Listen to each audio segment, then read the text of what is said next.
Hello viewers and listeners, both one or the other of the You, Me and ADHD podcast.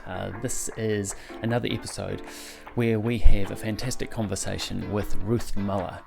She is the Research and Development, Marketing and Inventions Director, I think that's right, we'll soon find out, at Frucor Suntory. We have a fantastic conversation where Ruth is super open about her upbringing and about the way she's hacked and harnessed her ADHD and dyslexia as well, and what both and either of those have done to her, her career, her state of being, her sense of herself. This is a fantastic conversation where we duck and dive into a whole lot of different topics, and Ruth's really open and honest about a number of things. What I think you'll glean from this conversation is just this amazing ability that Ruth has to turn every experience into an opportunity for learning, and then to apply that learning. Like, she stacks knowledge and she looks for ways of implementing learning as soon as she acquires it. She's just phenomenal. Like, it's an absolute delight of a conversation that we have. She gamifies everything. In fact, gamification seems to be Ruth's modus operandi. She talks about family history, her journey in diagnosis of both dyslexia and ADHD, and how in her role as a leader she needs to look for and harness the specialness that people bring, rather than hope that and expect that they can do everything, right? There's some great life lessons in this one. I think you'll love Ruth's outlook on life, her approach to learning, and how she harnesses her own ADHD. Notwithstanding the struggles that are obvious, she turns a lot of things into a positive. So enjoy Ruth Muller. And other people say it's in the shower, but it never happens for me in the shower. Hello folks, and welcome to this episode of the You, Me and ADHD podcast. As you know, this is an unashamedly positive take on what it's like to live, work and thrive with ADHD. And we've got a cracker today. A cool conversation is about to ensue. No idea what we're about to talk about. A couple of questions and then we'll see where this goes. But we have Ruth Muller. We've just had a conversation about how to pronounce your last name properly, and I've completely forgotten what you corrected me to do, Ruth. So I'm going to refer to you just as your first name now. Now, Ruth is the, what is your title? It is the Research, Development and Marketing Inventions Director at Frucor Suntory, which is a fantastic company marketing and distributing and producing lots and lots of beverages throughout New Zealand, Australia, and you work for the New Zealand arm. And I'm really interested in the inventions aspect of your title, but I will allow you to jump in and introduce yourself. Ruth, over to you. Welcome. Thanks so much. Thanks for having me. My name's Ruth Muller. I'm a Kiwi, but I was overseas for 18 years, mostly in Sydney and a bit of time in Germany as well. So I've always been in research and development. I've always been in fast-moving consumer goods, and I really love that. At Frucor, the research and development and the marketing teams joined together and became what we call the consumer team. So my boss has a marketing background. I have an R&D background. I have people in my team that are brand people as well. So I look after the research and development team, which is product development, packaging, regs, science. And then I also look after, I've got a small team, which is the Inventions, which is a brand team, and that's focused on the future portfolio. Okay, of new products? Yeah, so it's what do we think, where do we think consumers are heading in the future? What do we see as the trends? What are the big macro drivers? And how does that then relate back to beverages? And then starting to think about what what new categories or new brands might come. Right, and because, naturally I'm a bit biased, but I would say that would be a magic job for someone with ADHD, would it not? Yeah, I absolutely love it. I think this is one thing where you almost create the surroundings around you and you find yourself almost being led into different things. And, when I look back, I was diagnosed fairly recently, but when I look back, I think that this is the perfect job for me. Oh, brilliant. It's great when you land on something that you go, yeah, I'm made for this. And it's almost as if everything leading up to this point was a little step in the journey to get to this perfect place. Of course, until it's not, but right now you're in your element, huh? Yeah. I mean, I studied, I did chemistry for my undergrad, and then I did forensic science, but I realized partway through that I can make a mistake and then the whole case can get thrown out of court, and I make mistakes. So I thought I'm more of a speed to market than an attention to detail girl. So I went down this path, and it really works. I love that. So many things are firing off in my brain right now, and trying to contain them around. Okay, so what is your journey, and also how do you thrive and succeed in sciences with that need to pay so much attention to detail when you're quite easily distracted? Just assuming that you have a relatively typical experience of ADHD. I'd love to hear your story, but also recognizing that the interest and that passion allows you to hyperfocus. So what was studying like? Yeah, so I think I've sort of been a bit up and down with my studying journey. So my primary school was awesome. So I went to a small Māori school at the very top of the North Island of New Zealand, and my parents were the only teachers there. So it was a very kinesthetic experience. I mean, they took the academic side pretty seriously, and my little brother kept beating me on the PAT tests. But apart from that, science was usually outside. We'd be down in the mangroves, or would be out on the barge crossing the harbour to look at fossils. So it was really good for me, my primary school life. And then I went to high school, and it was just a disaster. So I've got the males in my family are very left brain, very logical thinkers, very smart, whereas the females are more lateral thinkers. So I just found I was trying really hard and not getting anywhere, and there were the expectations from teachers, and it was just so boring. I was trying to get that, and in the end I just gave up a bit. And then I didn't expect to pass, but in the end, thanks to common sense and scaling, I managed to scrape through, and thankfully my mum had filled out my applications for uni. So I went and did, I was going to do textile science because I really liked sewing when I was at school. I was sort of seen as an academic person, but I sort of gravitated towards sewing. That was really my creative outlet. And then I got to Otago, and I'm like, wow, chemistry is really interesting. And, I really didn't like it at school.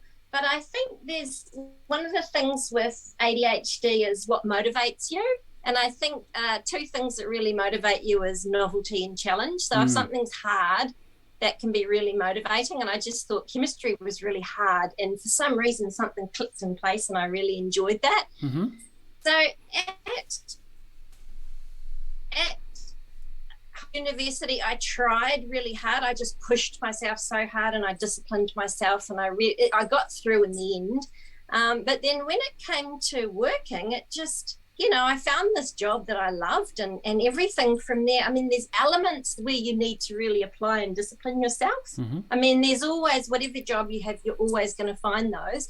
But then you can get energy from the things that are easy and are natural to you. So I think it's a combination. Sometimes when I push through, I can find a way of, I look for the enjoyment in things, because if I enjoy it, it's easy, and if I don't enjoy it, it's like pulling teeth. 100%. So there are times when I really have to just suck it up and push through and discipline myself, but other times, a lot of the time it is easy once you find a way to like it. That's brilliant. Like, I love that outlook and the approach that you've taken all the way through there. I love that entire story from primary school, almost planting the seed with making science fun and practical and tactile, and but also you talk of yourself, Ruth, as a bit of a battler and stepping up to a challenge. So when something gets hard, you double down. Yeah. And I look through your LinkedIn profile and the jobs you've had, like the titles, the roles. They're in some massive companies, and there's a lot riding on those roles as well. But I think also there's a lot of while there's huge responsibility just by the look of the titles, there's also the ability for you to really hone your ability to be creative and to think outside the box, or apply a different perspective. Would that be correct? Yeah, I think so. Yeah, I think when I think about the different jobs I've had, sometimes you're in your wheelhouse and it's easy and you're applying things, and then other times you're in this growth phase where it's like you're just going really, really hard learning. And I think that sometimes when you step outside your wheelhouse and then back in and then out and then in, that's actually, you just get this massive growth. So you step out and you learn all these things, and then you come back in and you apply them. Yeah. And I think certainly when I went to Germany for the second time, so I was the operations manager for the global savoury team at Unilever. And when I went there, before I went, I interviewed everybody around all the ops directors around the world. And I'm just like, what do you do? What is the job? And basically the job is pretty much defined as whatever it is that your boss needs. So it's a sort of a bit of a bag carrier role. Right. But in addition to doing the things that you're required to do, you're really well connected. So you're in this place where you can do whatever discretionary stuff you want to do on top of your core job. So when I went over there, I did the two things I focused on were comms, and the other thing was portfolio analytics. And those two things were completely outside my wheelhouse. So it was just really, really hard. Yeah. But I was just determined to just get as much learning as I possibly could out of that. And so it might take me, I was doing my boss's PowerPoint decks, and when she went around the world and gave presentations, but I mean, she was so amazing at doing them that, she could probably do a better job than me. So to be able to learn to do things like that, to sit there, I used to spend 2.5 days a month crunching data in Excel, usually at about 2 or 3 in the morning. So I learned so much from that. And then to be able to go back into an R&D role was nice, but I was able to go back at a whole nother level. Yeah. So I think, I just get learning. I just love learning so much. Like, I'm just so motivated by it. And, it's kind of ironic really for someone with dyslexia who can't read particularly well, that I just crave the content so much of the book, yet it's so hard to do. So it's like there's this battle. So I think I'm just constantly, exposing myself to the different learning opportunities. And, when it's hard, I guess my body just labels that feeling as exciting rather than hard. Yeah. It's not to say that I don't have my times when I just feel like, oh, this is all a bit too much. I mean, I certainly do, but I think it's a lot more, it's a lot more sort of unbearable for me to get into a place where I'm understimulated and having to deal with that, rather than to be in this place where everything's crazy and chaotic. Yeah. Would you agree that, because as you were talking there, Ruth, it occurred to me that what you were doing when being exposed to either a different set of tasks or different roles, or you were off, say on a secondment, or temporarily working on a project that uses new skills that you have to learn, you would bring those back to your core role and apply those probably in a way that many or most others wouldn't. And I think that's almost quintessential ADHD, is going, okay, how can I apply this thing which nobody else sees a relation with, and on the face of it, it doesn't, but I can do that. And I think that probably comes from the fact that we have to hack life, and we have to hack the world and all the systems and whatever else, and we just to simply get by, and even if it's to look like we're coping, but that's just natural. And so we do draw links between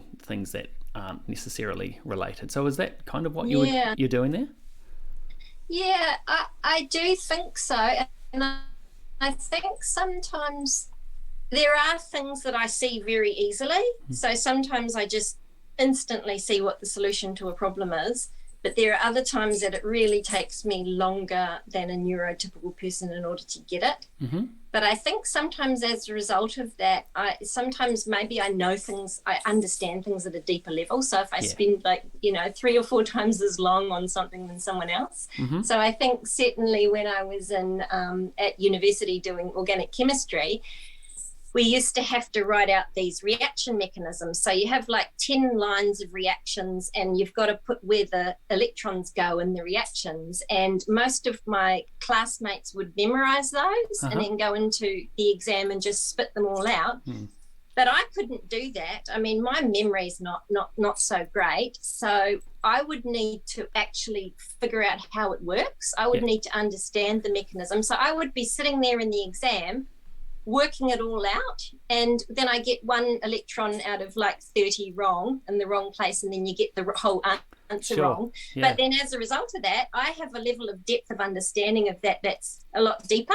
And I think, I've found that my whole career, understanding the financials is probably something that took me quite a bit of effort. So I made a mistake to always sit down with my finance business partner and just get them to take me through. And whenever I'm looking at something, a presentation, I'm trying to figure out, okay, what can I possibly, what's the most penetrating question I can ask? Right. And when I read, it takes me like 3 or 4 hours to read the monthly financial report. My previous boss, it used to take him like half an hour.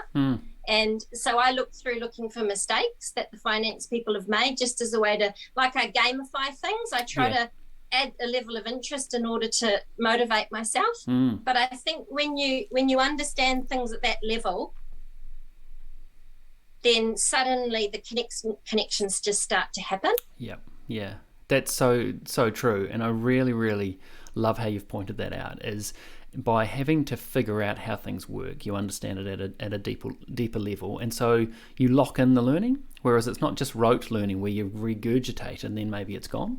So you actually get things, and then you get to think about, well, how does this apply in other contexts, in other areas?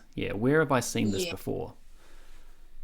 And I think that happens pretty intuitively. So I think, before I was diagnosed, I used to say to people, look, I'm below average with my conscious processing, but I'm really good with my subconscious processing. I think that's where my real strength. So what I do is I basically fill my subconscious brain with all the data and inputs. So I'm just constantly reading, constantly talking to interesting people. I just love it. So I don't even try to, it just does itself. And then what happens is your subconscious just puts it all together and makes all the connections. I don't try to come up with ideas. So that I put the data in, my subconscious does the work. But then the other thing for me is, okay, well, how do I get it out of there? So that's one where over the years I've started to realize what it is that sort of switches it on for me, and the ideas start flowing. So what is that? Have you managed to sort of tap that? Because everyone's different, right? Some people say, I go for a run and I think of X, Y, and Z, and other people say it's in the shower, but it never happens for me in the shower. But what it is for me, it's when I'm inspired. So I find sitting lecture about something completely unrelated to my idea, if I'm feeling like I guess passionate about in life more than anything else, is other people's strengths. So I get really, like, if I see like a young child doing really amazing gymnastics, or if you see like a procurement person negotiating, like whatever it is that's your strength, I just sit there and I just get so blown away, and I just love watching it. So I think if I'm sitting in a really interesting lecture of some scientist having done some really amazing work, then my mind will start wandering off, and I'll just start coming up with ideas. And that, sometimes if I have a good idea, it might be something that's just come up straight away, or it might be something that's been brewing for weeks or months or years, and then it'll just sort of start to come together. Yeah, I get that. You almost loop back onto an idea and go, I sense part of this before, and then you build to it, right? It's almost like you do loop back to it, and it's a sense of, or a state of readiness to pick that up and take it elsewhere. And you certainly cannot control that. You can't catalyze that, make it happen consciously. You did right. It's in that subconscious. Yeah, I love the way you've gone through those 3 steps as well. Like you've got an amazing sort of inquisitive mind. The way you have looked at and noticed the way you tap into your I'll call it tap into your ADHD. When were you diagnosed? Yeah, so it was coming up 2 years ago. I was diagnosed with dyslexia, and I always thought, when I went to Germany for the second time, that was around about 8 years ago now, I actually wondered then whether I was dyslexic, because in Australia, people just got used to me, and it was like, oh yeah, we just had you cut out a little bit there, Ruth, and you still are. So I wonder if you can hear me. It was really so noticeable. Right, there we go. You're back. Now, if you just want to carry on with what you were saying, and we'll cut this out so Jack will know to edit this. But if you were just saying about Australians, and then you were gone. Yeah. When so I might just start again from the bit, which is about diagnosis, because I might lose my train of thought. Sorry. No, go for it. Okay. So it was coming up 2 years ago that I was diagnosed with dyslexia, and when I lived in Germany, moved to Germany maybe about 8 years ago, that's when I first seriously thought that I might be dyslexic. So I've got dyslexia in the family. I spoke to some cousins over there, and I found like pretty much every day I was getting corrected with my spelling, and everybody was just real nice about it. They were trying to be helpful, whereas in Australia, people don't really care if you don't spell things, so it wasn't so noticeable. Yeah. So then I really started looking into it, but when I read some books, and it was a bit tricky to get diagnosed in Germany anyway because of the language, but I came across something that said dyslexic people can rotate things in their mind and look at it from different angles, and I'm like, well, I can't do that, so I mustn't be dyslexic. But then when I went back to Australia and then back to New Zealand, and again, I met up with another cousin that's dyslexic, and I started talking to people, and I thought, I really think I might have this. So I got the assessment, found out I was dyslexic, and I just happened to be jumping on a plane to the UK straight after that, and I pretty much just stayed awake for about 48 hours just reading and watching videos, because as you do, because I thought that dyslexia was having trouble with reading and spelling, but actually that's just of the iceberg. It's this whole other way of thinking. Sure is. And that's it just blew my mind, because I look back on my life and I thought everything, both positive and the struggles, is related to this. Like things you wouldn't expect, like having a high level of emotional sensitivity. So that was initially that journey, and I'd never thought about having ADHD before, and there's all these associations about it with, the naughty child who's jumping up and down in the classroom. And then somebody pointed it out and said, oh, I wonder if you might have ADHD as well. And then I thought, okay, well, maybe I do, but I don't think I need the diagnosis because I don't need the medication because I'm not that bad, even if I am. But then I went back to Sydney, caught up with a friend whose child had ADHD and dyslexia, and talking to her, firstly, made it pretty obvious that I did. And secondly, really gave me an understanding of what the benefits are if you do understand it and also, you know, take the medication as well. So I went and got the diagnosis then, which was probably about 3 or 4 months after the dyslexia one. Yeah, right. It's very similar to my story, actually. And so I went overseas as an exchange student, went to Belgium and had to learn Flemish there, a dialect of Dutch. And I would do the same thing with letters over there as well. And I've never cottoned on to that, possibly being due to dyslexia, but that made the learning of the language very hard.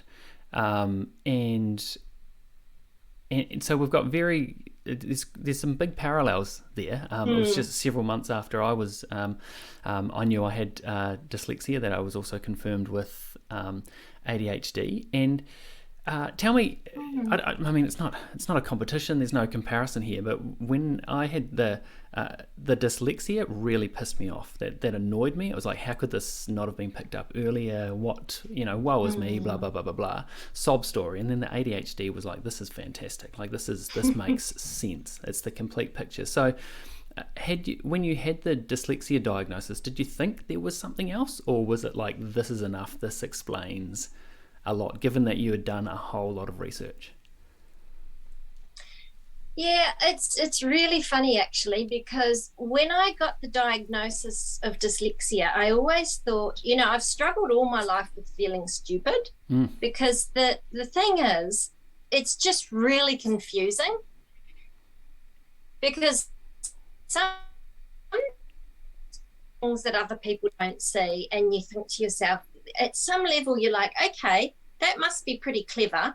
But on the other hand, these simple things that are just so easy for other people, you struggle with. And also having my logical dad and my logical brothers, and it's just always been a bit of a struggle to say, well, am I stupid or am I clever? And when I got the diagnosis, I thought that suddenly, instantaneously, I'd feel confident and good about myself. And I'm like, wow, this is still not happening. Why do I still feel like that? So I think I sort of feel quite at peace with the dyslexia side of it. Like, this has been a journey for me for the last 2 years, and I'm still not out the other end of it yet. But I feel quite at peace with the sort of...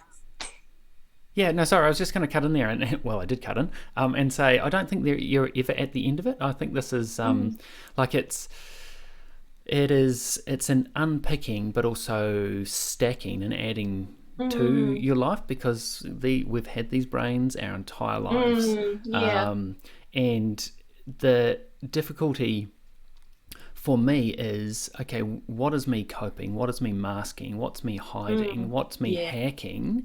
Creating my own workaround, and what is naturally me?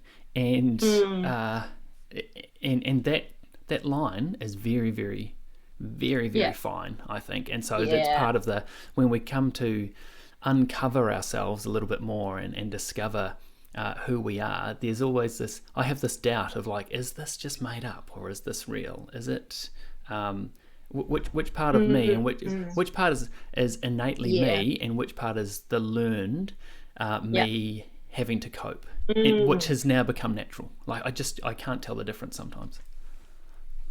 Yeah, it's actually, it's pretty confronting, and I actually think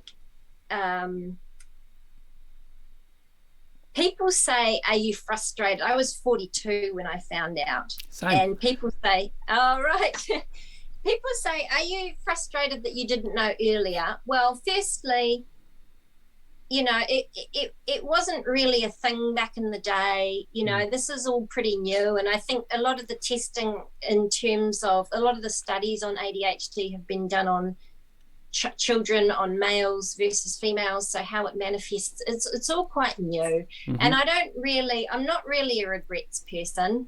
I'm really okay, let's move on and get on with it. Yeah. So when I look back, I actually think that the strengths that I have, some of them are because of my programming, and some of them are because life's been hard in some ways and I've had to really push through. So things like my grit and my determination are among my best qualities. And would I have those if I had an excuse early on in my life? I'm not sure. So I'm just really like, the dyslexia side of it. And I know you can't really separate it because there's an interplay. But the fact that I make spelling mistakes and I'm a bit of a slow reader, that doesn't really bother me, because if I make mistakes and somebody's really, I try at work and I use my Grammarly, but if I make mistakes and somebody's really got a problem with that, and this is coming from someone whose brother likes to write to the Herald and tell them where they find grammatical errors, that's how different we are. Right. But if someone's got an issue with my spelling, then whatever, I don't mind that, not my problem. But where I find it challenging is, number one, I get really excited about things. Like I read this thing recently about people with ADHD, where if something moderately cool happens, whereas a neurotypical something really, really exceptionally cool happens, like my level of enthusiasm is the same as that person would feel for, if they'd won the lottery or something. But I've only just found some, I found some, having not been to the supermarket for 10 days, I found some, sorry, just lost it a second. The squeaky cheese. Halloumi. Yep. So I found some halloumi in my fridge and I got to make a salad and it was so nice. And I was super, super excited, as if I'd won the lotto. So I get really enthusiastic and excited about things. And I think that sometimes that can be overwhelming for people, or sometimes I might, just have too many ideas and we're supposed to be reining it in and I'm just getting all excited. And I sometimes I feel like I need a break from myself, and I'm sure everybody else does as well. And I think that's sort of one of the things that I struggle with. And the other thing is just, I have all these ideas. Like, I think I'm real strong with the conceptual thinking, and I actually think I'm pretty good with the operational stuff. So I can get real organized and real planned and execute stuff really well. But the problem is the piece in the middle, which is the translation. And I just really struggle to do that.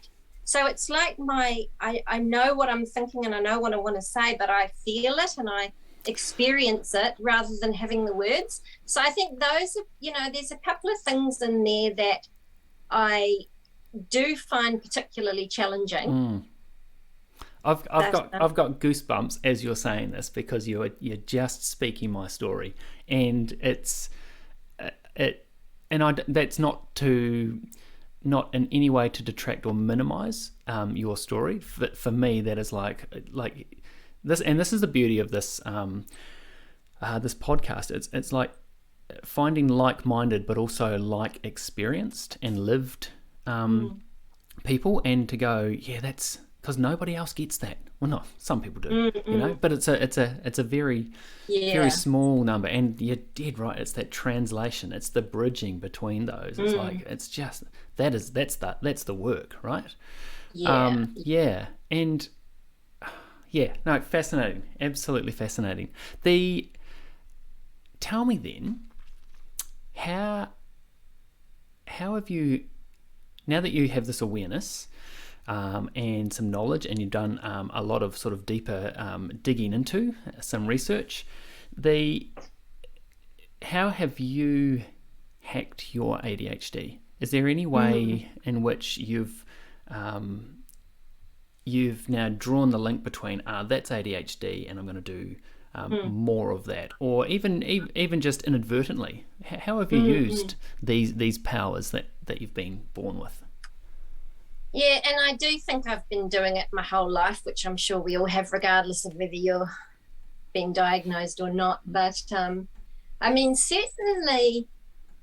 when I have the idea and it seems really obvious to me, but yet I can't explain it to people, I think that in the past what I've done is I've just gone and executed it.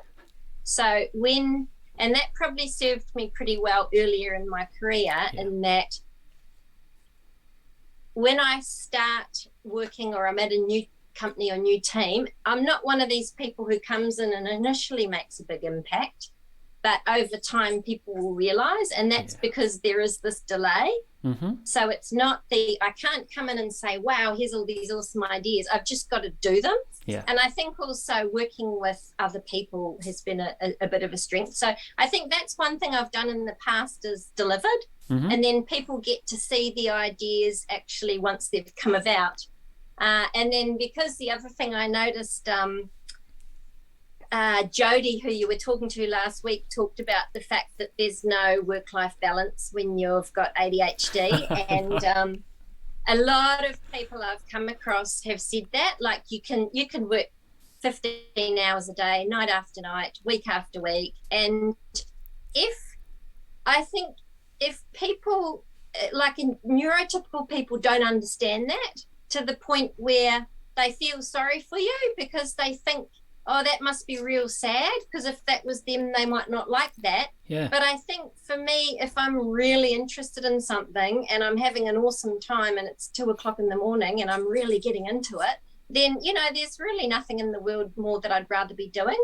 So I think that having the ideas and then just 10xing the execution of it means that you do have this delivery. So I think that's worked for me in the past. But then the other thing that I'm finding now is working with people. And I think I've always worked with people, but it's so important. Like, what I'm passionate about is not, like, I would love to see neurodiversity, cognitive diversity, whatever it is, being given a lot more airtime. And this is not necessarily just about having more neurodiverse people stepping up, but it's having an acknowledgement that there are different ways of thinking. And neurotypical people and neurodiverse people are equally awesome. You just need to get interaction. So I think the problem is that a lot of the systems and processes are designed for neurotypical people, which is 100%. Why we can sometimes struggle in that. But I've surrounded myself my entire career with awesome left brain thinkers, and I need that. Like, I have always done this with hiring. I've always hired for diversity, not sameness, without meaning to. So I've looked across the team and I'm like, right, what do we need? And I've always gone to fill gaps. So I find, like, one example, I've done this my whole career. But one example is, this is going back probably 10 years or so, we implemented SAP, and I'm innovation, right? So I have a timeline, which is like maybe 9 months, 12 months for delivering a project. And suddenly an extra 8 weeks is going to be coming into my timelines due to SAP. And then when it was implemented, it wasn't 8 weeks, it was 14 weeks. Of and course. I just couldn't handle that. So basically I spent 9 months of my life deep diving into master data. And you might think that sounds boring, but when you're when you can find a reason to be passionate about it, which I totally did, suddenly master data was my hyper-focus. So it's what I was thinking about when I woke up in the middle of the night. So there was the person in charge of implementation, and then there was me, and it's like, right, let's get together and figure this out. And we were the complete opposite people with completely opposite strengths, different ways of thinking. And we came together and we figured it out together.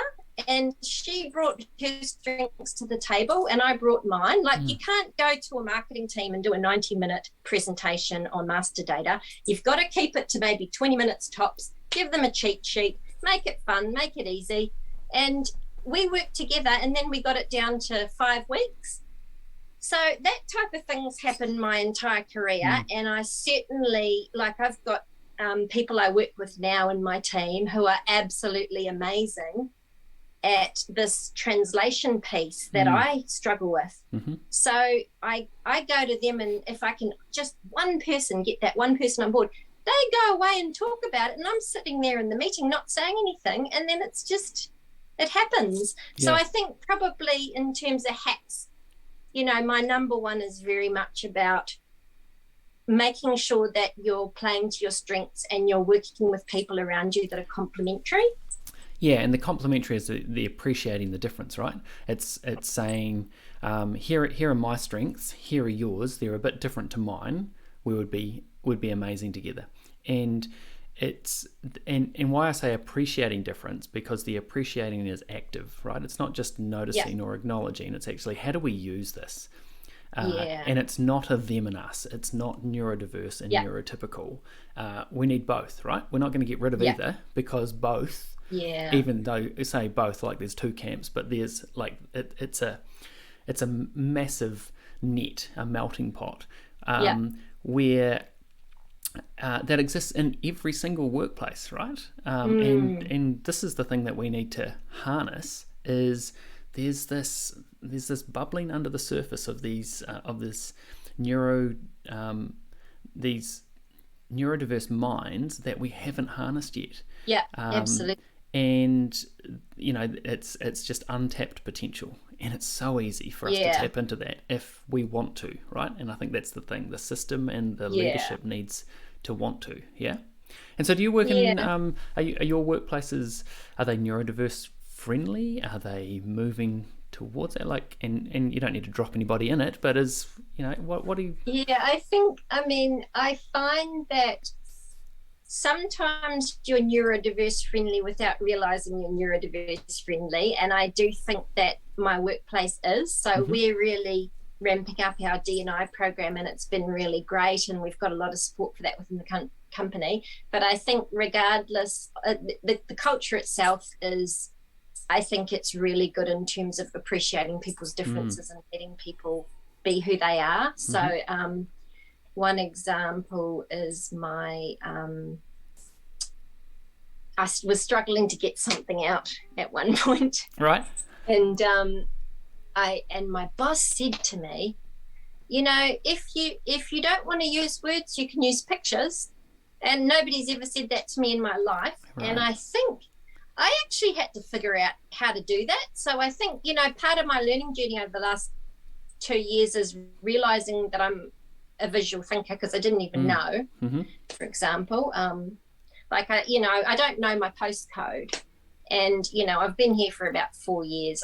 If I do it subconsciously, sometimes I can write it down and get it right, because it goes straight from subconscious to my pen and paper. But if I think about it, I don't know it. And then my husband said to me, don't you just see the numbers and read the numbers? And I'm like, no. Do people see numbers? Do people see words? And I think, I did this exercise with, I think it was Stephen Martin, but he said, think of a tree. And I thought of my tree, and I could picture the tree. And then he said, think of a cat. So I thought of a cat. And then he was like, think of that. And it's like, it just blew my mind. Yeah. And I was like, I can't see the words, because you're like, okay, well, what font is it and what size is it, and are they moving? And it just absolutely floors you. So this is something that I didn't realize that I did. So I think just learning, I use Canva to think. So I just play around. If I'm struggling to think of something, I use whiteboards, I use Canva just to think, and that's really helped me. Yeah. So I think my team, I feel like my team are really accepting of some of the shortcomings that I have, and I think that that's really important with people that are neurodivergent to, if you think about strengths and weaknesses, what I've used to find is people get you to do your weaknesses. For the first few years in my career, it's like, work on your weaknesses, but these are usually linked. So what happens is that comes down. Absolutely. But if you actually get to the threshold with your weaknesses, and then you focus on this, and everyone in the team does that, and they've all got different strengths, then suddenly you have a team full of, if I get world class at that, you've got a team full of people that are world class at different things, and you compensate for weaknesses. So I think absolutely, and also the whole sort of ratio goes up as well. Yeah. So I think if yes, there are certain meetings that you need to be on time with. Yes, there are certain meetings where you need to sit there and not be on your phone. And I get that. And I'll try really, really hard, and I'll go for a run beforehand so that I've dissipated some of my energy. But as a general rule, if someone happens to find it 10 times harder than someone else to get to the meetings on time, is it really the end of the world? Or can you sort of make a few exceptions for people? So I think if we can, rather than holding everyone to the same standards, if we can make exceptions for people who genuinely find certain things difficult, then what you're going to do is you're going to have more neurodiverse people in your organisation, because often they get pushed out, like they either get fired because they're not doing their paperwork, or they're a bit late, or otherwise they are there, but they put all their creative energy into masking so that they're not putting it into adding value for consumers. And they might go and do their own business or startup because they can't find a system that works for them. So I think that if we can create an environment where everybody is becoming more aware of what differences look like, and we're using people's strengths more, and we're not getting so caught up in some of the weaknesses, then you're actually going to be able to use the awesome strengths that neurodivergent people have. And I think at the moment a lot of that's going to waste. And if we could tap into that, there's this huge amount of latent creativity and efficiency and effectiveness that we could pull in that is currently just going to waste. I agree, and you've raised so many good points in that, Ruth. Where do I go? The one thing is I think what we get measured on is the stuff that doesn't matter, or we make a fuss about the things that don't necessarily matter, right? And so there's a shift in mindset on several axes, I think. One is, okay, let's give people a bit of a break, with the one caveat that ADHD might be a reason for me being late, let's just say, but it's not an excuse. So I do need to take responsibility for that. Yes, a bit of slack would be good, and if I'm consistent in that, then perhaps pull me up on it and let's have a chat, and I'll figure out some ways or what we can do to alleviate that. But I do think that if that's what we're nitpicking on, then why is that so important? What about the quality of the work? What about the connections? What about the dynamic that you and I would create in a room with a bunch of people when we're completely stuck? We don't know where to go. And to just go, boom, try this. And, so there's, I think organizations need to figure out what actually matters, and how much of this massive document of a job description, which is just a huge catch-all, you start to finish type work, where we're expecting everybody to be able to do all sorts of things. How much of that actually matters? And of that stuff that matters, let's go hard on that. Let's go really deep on that. And some of this other stuff, as you say, let's share that with people who love that, and build our team around getting that done, rather than pull people down because they can only do this bit. But they'll do that bloody well. Absolutely. One thing I do want to just quickly ask, there is a brand on your t-shirt and you have been strategically sipping on a drink. Is that some magic product placement? Sorry, I did put the Boss Coffee t-shirt on deliberately, but Good. This was just a coincidence that I happen to have that here. Oh, is that right? So what is that one? But this is Boss plug Coffee. Yeah? Okay, plug it. What flavour is that? Have you come across this one? I haven't, no. So this is Suntory. We're part of the Suntory group. So Suntory has amazing coffee expertise in Japan, and they make this product, Boss. And so we launched this in Australia and New Zealand a year or so ago. So it's not like a chocolate milk that's coffee flavored. It's an actual coffee in a can. Yeah, brilliant. Cold coffee. Yeah. I'm just going to close some of that down. Oh, I don't want to do that. I'm just playing around with some settings and seem to have got rid of you. There we go. Gotcha. Yeah. So, and I love the bolshiness of I'm gonna put some branding. You should do. That's the thing. Yeah. No, I certainly did. I did make a point of putting my boss t-shirt on. Good. So how can people get in touch with you, Ruth, if you would like them to? What should people know? Contact details? What would you like them to get in touch with you about? Are you recruiting for any vacancies at the moment? Or is there anything, how can we help you via the podcast? So I'm on LinkedIn. I love talking to new people, interesting people, so I'm always happy to chat to people on LinkedIn, so that's probably the best place to get in touch with me. Very good. Last question then, Ruth. If you woke up tomorrow without ADHD, what would you miss? I mean, the thing is, for all the things that might be challenges, I just love it. I just love, I love life. It's fun and it's interesting, and I just can't imagine, like, all the craziness, I just can't imagine not having it, because I don't know, like, I can probably be a little bit overly optimistic in that I'm a real shoot for the stars, and if I reach the moon, I'm happy as Larry, but I just have this view that, well, yeah, that's probably going to work. I would just go hard as if it's going to work, like I'm overly optimistic, but I wouldn't really have it any other way. I'd rather think that it's going to work and then be confronted with the fact that it's not and deal with it then.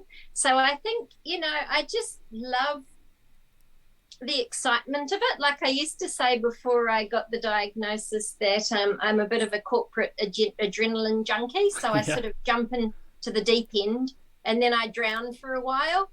And then I start paddling, and then I swim, and then I go and jump in the deep end again. And I think that's pretty exciting. So I think I wouldn't want to have it any other way. And that brings us full circle, because you talked about, you mentioned the term gamify earlier on, and I think that's what you've just described, right? It's you do jump in, but then you go, okay, how can I gamify this? How can I hack this? What can I do? What can I bring to this as well? Yeah, well, it's all like, for me, it's all managing my energy. So when you talk about hacks, when I know I was talking with my HR VP probably again 10, 12 years ago, and she said, Ruth, you're going to have to do something about your work-life balance. Otherwise, when you get to the more senior levels, it'll burn you out. And so I'm like, right, this is my mission. I'm going to figure this out. And I had a coach at the time because I was on a leadership program. And she, up until then, everyone had said, oh, Ruth, you got to slow down and, don't work so hard. And she was the first person who stopped saying that to me, because if you say that to someone with ADHD, you just can't compute. Like, what do you mean slow down? What does that even look like? Yeah, I'm not even going fast. What she said to me is it's not about doing less, it's about managing your energy. So basically, if you plot out on a piece of paper all the things that are important to you in life, and then you look at what are you doing and what are you not doing and what are the tensions, you don't do less work, you just do more of the other stuff that you want to be doing, and then the work just goes down by itself. And then things like with managing my energy, if I've got something that's challenging for me, like sitting in an all-day meeting, I'll slot in a meeting with, I used to have chefs in my team, so I have a meeting with a chef beforehand, because just the very act of meeting with them just inspires me. So I've got heaps of energy. So I think things like talking to interesting people, exercise, whatever it may be, I just make sure that I know what I need, and then I give it to myself. And if I do that, like, I'm in a real good frame of mind, and it doesn't really matter what you do or how hard you work. It's just, do you know what you need, and are you giving it to yourself? Because I think there's like, having ADHD, it's like a flywheel, right? So it's in constant perpetual motion. Now, if you try to slow it down or stop it, the whole thing just gets out of whack. So I think it's not about stopping or slowing down. It's about being conscious of what it is that you're doing, because I think that there's a susceptibility to do, if you're not doing constructive things, you can then start to do destructive things. For sure. So making sure, like, the prison population is so high with neurodivergent people because, and I could have been, I could have been there myself if I had have not channeled in the right direction. So I think how I operate and how I also like to support other people with ADHD is make sure that they've got sufficient things on their list to do that is productive and constructive, and then just let them go, and don't, you can't say slow down. It just doesn't have any meaning for us, I guess. You have well, we're going to get you back on because you've now this has been amazing. It truly has. It's and it's not just resonating with me, but I think this everything you've talked about, we've gone deep, we've gone wide. There's been an amazing array of things that you've referenced. You have spoken of a number of things. You've given us tips. You've given us insights as well, not just into how your mind works, but what you do with it. And when it's not necessarily positive or productive, how you've used that or turned things a different way. Now, I'm sure we could keep talking forever on a whole lot of things, but this is going to be super useful for our viewers and our listeners. So I really, really appreciate your time. Like I said, I'd love to have you back on, Ruth, and go deeper on some other things, because I feel like we've just touched the surface, like scraped a wee layer off there. Mostly, I'm really impressed by the way, rather than notice something and ignore it or try and hide it, you go, that's interesting. What does that mean? Or what can I do with that? And the gamify, I call it hack, you call it gamify, the way you have taken that right through your life by the sounds of it. And it does not matter whether you have a confirmed diagnosis of ADHD or not. It's, am I this way? What will I do with that? And you've always been curious about yourself, and I think that's one of the utmost important things that we can do as humans is to just notice, and not just notice what's happening, but why we're responding that way. And for you take that the next step, which is actually quite rare, I think, to then go, what am I going to do with this? And I think you're just I'm really impressed. I think you're a leader in this field, and I know some days you must have some rubbish days, but your outlook is amazing, and it's pretty inspiring. So thank you so much for all your insights, for your contribution, for your energy, and for giving us a really cool insight into your life and your take on things, and for sharing some vulnerabilities as well. Love it. Thank you so much. Thank you very much for having me. I've been really enjoying the podcasts that have come out so far. So cool. Very good. Well, we'll see you again soon. Well, there you have it. Thanks so much for listening to this episode of the You, Me and ADHD podcast. My hope is that it's been worth your time, of some value, that it's been interesting or even enlightening, perhaps. Hey, if nothing else, I hope it's been entertaining. I really appreciate you showing up. You see, I really want to do some serious damage to the stigma and stereotype that ADHD is bad, that it's wrong, and that those of us born with ADHD brains are somehow broken, because we're none of those things. And you can help with this too. If you were to like, comment, or even share a link to any one of these episodes or the entire podcast just to one person, I'll be a happy little ADHD camper. And I love camping. I do. So thanks for stopping by. I hope to see you soon. Stay in touch. Get in touch in any way you feel the need, and I look forward to chatting. Until then, peace, love, and heaps of impulsivity. Take care. Bye.